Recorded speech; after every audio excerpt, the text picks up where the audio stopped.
ಧಾರವಾಡ ತಾಲೂಕಿನ ಪುಡಕಲಕಟ್ಟೆ ಯಾದವಾಡ ಗ್ರಾಮಗಳ ಸರಹದ್ದಿನಲ್ಲಿ ಮೃಣಾಲ್ ಹೆಬ್ಬಾಳಕರ್ ಮಾಲೀಕತ್ವದ ಸಕ್ಕರೆ ಕಾರ್ಖಾನೆ ಸ್ಥಾಪನೆಯಾಗುತ್ತಿದೆ. ಆದರೆ ಇದು ಗ್ರಾಮದ ಜನರ ಹಾಗೂ ಮಣ್ಣಿನ ಆರೋಗ್ಯದ ಮೇಲೆ ಪರಿಣಾಮ ಬೀರಲಿದೆ. ಜತೆಗೆ ಸರಕಾರವೇ ಪ್ರೋತ್ಸಾಹಿಸುವ ಸಮಗ್ರ ಕೃಷಿ ಪದ್ಧತಿ, ಬಹುಬೆಳೆ ಪದ್ಧತಿಯ ತದ್ವಿರುದ್ಧ ನಿರ್ಣಯವಾಗಿದೆ ಎಂದು ಗ್ರಾಮಸ್ಥರು ಜಿಲ್ಲಾ ಕಚೇರಿ ಎದುರು ಪ್ರತಿಭಟನೆ ಮಾಡಿ ಖಂಡಿಸಿದರು.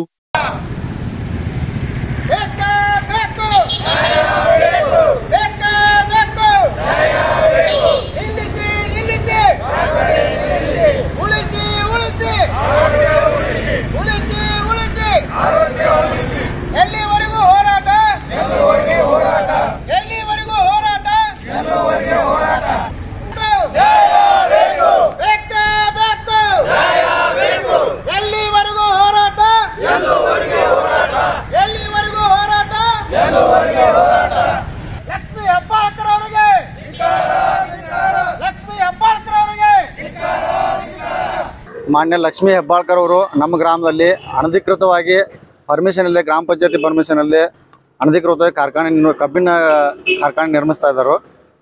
ಪಂಚಾಯತಿ ಯಾವುದೇ 3 ಪಂಚಾಯತಿ ಹದ್ದಿನಲ್ಲಿ ಐತೆ, ಕರಡಿಗುಡ್ಡ, ಪುಡಕಲಕಟ್ಟೆ, ಯಾದವಾಡ ಹದ್ದಿನಲ್ಲಿ ಐತಿ. ಆ 3 ಪಂಚಾಯತಿದು ಪರ್ಮಿಷನ್ ತೊಗೊಂಡಿಲ್ಲ ಇವರು. ಆಮೇಲೆ ರೈತರಿಗೆ ಯಾವುದೇ ಇಂಟಿಮೇಷನ್ ಕೊಟ್ಟಿಲ್ಲ. ಕೃಷಿ ಭೂಮಿನ ಅನಧಿಕೃತವಾಗಿ ಲ್ಯಾಂಡ್ ಅಕ್ವಿಸಿಷನ್ ಮಾಡ್ಕೊಂಡಾರ. ಯಾರ್ದು ಇನ್ನೊಬ್ಬರು ಏಜೆಂಟ್ರ ಮುಖಾಂತರ ಖರೀದಿ ಮಾಡಿಕೊಂಡು ಮತ್ತು ಲ್ಯಾಂಡ್ ಕನ್ವರ್ಷನ್ಗೆ ಈಗ ಆಲ್ರೆಡಿ ಅರ್ಜಿ ಕೊಟ್ಟರವರು. ಅದು ಎಣ್ಣೆ ಆಗೋ ಹಂತದೊಳಗೆ ಐತಿ, ಅದಾಗಬಾರ್ದು. ಮತ್ತು ಫ್ಯಾಕ್ಟ್ರಿ ಕನ್ಸ್ಟ್ರಕ್ಷನ್ಗೆ ಚಾಲೂ ಮಾಡ್ಯಾರ ಇವರು. ಅದನ್ನು ತಕ್ಷಣ ನಿಲ್ಲಿಸ್ಬೇಕಂತೇಳಿ ನಾವು DC ಅವ್ರಿಗೆ ಮನವಿ ಮಾಡ್ಕೊಂಡಿವಿ. ನಮ್ಮ ಏರಿಯಾ ಐತಲ್ಲ, ನಮ್ಮ ಗ್ರಾಮದೊಳಗೆ ಕಬ್ಬು ಬೆಳೆಯುವಂಥ ಏರಿಯಾ ಅಲ್ಲ, ನೀರಾವರಿ ಸೌಲಭ್ಯ ಇಲ್ಲ. ಆಮೇಲೆ ಎರಿ ಭೂಮಿ ಇರೋದ್ರಿಂದ ನೀರು ಹಾಸೋದ್ರಿಂದ ಕೆಡ್ತದೆ ಅದು ಭೂಮಿ.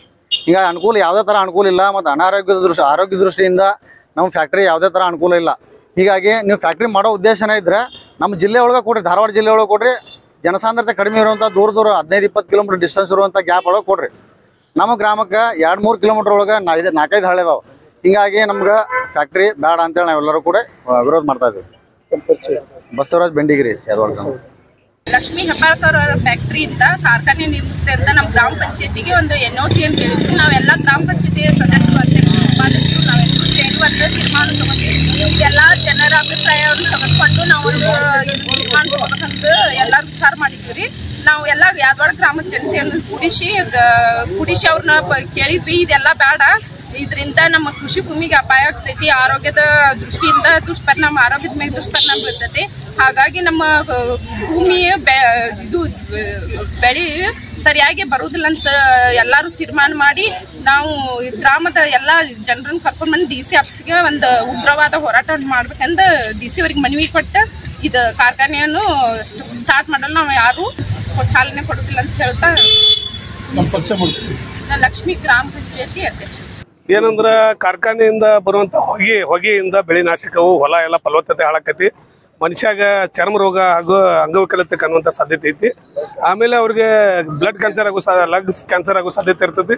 ರೆಸ್ಪಿರೇಟರಿ ಪ್ರಾಬ್ಲಮ್ ತುಂಬಾ ಆಕತ್ತದ್ರಿಂದ ಅದಕ್ಕೆ ಮನುಷ್ಯ 35 ಇದ್ರೂ ಕೆಮ್ಕೊಂತ ಹಿಡಿದು ಅಸ್ತಮೆಟಿಕ್ ಆಗ್ತಾನೆ. ಅದರಿಂದ ತುಂಬಾ ತೊಂದರೆ ಆಗ್ತದೆ. ಆಮೇಲೆ ಜಾನುವಾರೆಲ್ಲ ಅವು ಕಳಿ ನೀರು ಕುಡಿಯೋದ್ರಿಂದ ಜಾನುವಾರೆಲ್ಲ ಸತ್ತು ಹೋಗ್ತಾವೆ. ಅದೆಲ್ಲ ಜಾನುವಾರುಗಳಿಗೆ ಏನು ಉಪಯೋಗ ಆಗುದಿಲ್ಲ. ಅದರ ಸಲುವಾಗಿ ನಮ್ಗೆ ಫ್ಯಾಕ್ಟ್ರಿಯಿಂದ ನಮ್ಗೆ ಏನು ಉಪಯೋಗ ಇಲ್ಲ. ನಮ್ಮಲ್ಲಿ ಯಾರಿಗೂ ಉಪಯೋಗ ಇಲ್ಲ. ಅದು ಯಾರೋ ಕಬ್ಬು ಬೆಳೆಯೋರಿಗೆ ಉಪಯೋಗ ಆಗುವಂಥ ಫ್ಯಾಕ್ಟ್ರಿ. ನಮ್ಮಲ್ಲಿ ಯಾರು ಕಬ್ಬು ಬೆಳೆಯುವಂಥವ್ರು ಇಲ್ಲ. ಕಬ್ಬು ಬೆಳೆಯುವ ಹೊಲಗಳು ನಮ್ಮಲ್ಲಿಲ್ಲ. ನಮ್ಮಲ್ಲಿ ಬಹುಬೆಳೆ ಇರುವಂಥ ಒಂದು ಫಲವತ್ತತೆ ಇರುವ ಹೊಲಗಳು, ಅವೆಲ್ಲ ಫಲವತ್ತತೆ ನಾಶ ಆಗಿ ನಮ್ಮ ಆರೋಗ್ಯ, ನಮ್ಮ ಮುಂದಿನ ಪೀಳಿಗೆ ಸಲುವಾಗಿ ನಾವು ಈ ಫ್ಯಾಕ್ಟ್ರಿ ಬೇಡ, ಈ ಫ್ಯಾಕ್ಟ್ರಿನ ಇಷ್ಟಕ್ಕೆ ಸ್ಥಗಿಸ್ಕೊಡ್ರಿ. ಇಲ್ಲ, ಈ ಫ್ಯಾಕ್ಟ್ರಿನ ಇಷ್ಟಕ್ಕೆ ಬಂದ್ ಮಾಡಲಿಲ್ಲ ಅಂದ್ರೆ ಮುಂದಿನ ದಿನ ನಾವೆಲ್ಲರೂ ಇನ್ನೂ ಉಗ್ರವಾದ ಹೋರಾಟಕ್ಕೆ ನಾವು ಕ್ರಮ ತಗೋತೀವಿ. ಯಾವುದೇ ತರದ ಇದಕ್ಕೂ ನಾವು ಸಿದ್ಧದೇವ ಅಂತ ಹೇಳಕ್ ಇಲ್ಲಿ ಇಚ್ಛೆ ಪಡ್ತೀವಿ. ದಾವಲ್ ಮುಲ್ಲಾನವರ್, ಯಾದವಾಡ. ನಮ್ಮ ಊರಿಗೆ ಸಕ್ರಿ ಫ್ಯಾಕ್ಟ್ರಿ ಬೇಡ. ನಮ್ಮ ಊರಾಗ ಕಾಯಿಪಲ್ಲೆ ಬೆಳಿತಾರು, ತರಕಾರಿ ಬೆಳಿತಾರು. ಕಬ್ಬೆ ನಮ್ಗೆ ನೀರಾವರಿ ಇಲ್ಲ. ಮೂರಿಗೆ ಎಲ್ಲಿದೋ ಹನಿ ನೀರು ಬರಲ್ಲ, ಬೋರಿನ ನೀರು ಬರ್ತಾವ. ಅವ ಎಲ್ಲ ನೀರು ಬತ್ತಿ ಈ ನೀರು ಬಿಟ್ರೆ ಆ ನೀರಿಗೆ ಕೂಡಿ ನಾವೆಲ್ಲರೂ ವಯಸ್ಸು ಹೋದೇವು, ಸತ್ತು ಹೋಗ್ತೇವ. ಫ್ಯಾಕ್ಟ್ರಿನೇ ಬೇಡ ನಮ್ಮ ಊರಿಗೆ. ಆ ಫ್ಯಾಕ್ಟ್ರಿ ಬೇಡ, ಏನು ಬೇಡ ನಮಗೆ. ನಮ್ಮ ಭೂಮಿ ಫಲವತ್ತಾದ ಭೂಮಿ ಐತಿ, ನಮಗೆ ಬೆಳಿತೈತಿ, ಆಹಾರ ಬೆಳಿತೇವ. ಜ್ವಾಳ, ಗೋಧಿ, ಕಡ್ಲಿ ಎಲ್ಲ ತಿನ್ನಾಕ ಅಕ್ಕಾವ. ಇದು ಬೇಡ ಬೇಡ, ನಮ್ಗೆ ಕಬ್ಬುನು ಬೇಡ. ಅದು ಏನು ಬೇಡ ಬೇಡ ನಮಗದ ಅಂತೇಳಿ ನಾವು ಮಾತು ಮುಗಿಸ್ತೇನೆ. ಈ ಹಿಂದೆ ಧಾರವಾಡ ಬಳಿ ಗರಗ ಗ್ರಾಮದ ಬಳಿ ರಾಜಾ ವಿಸ್ಕಿ ಫ್ಯಾಕ್ಟರಿ ಆರಂಭಗೊಂಡಾಗ ನಾವು ಅನುಭವಿಸಿದ ನೋವು ಅಷ್ಟಿಷ್ಟಲ್ಲ. ಅನಾರೋಗ್ಯದಿಂದ ನರಳಾಡಿದ್ದೇವೆ.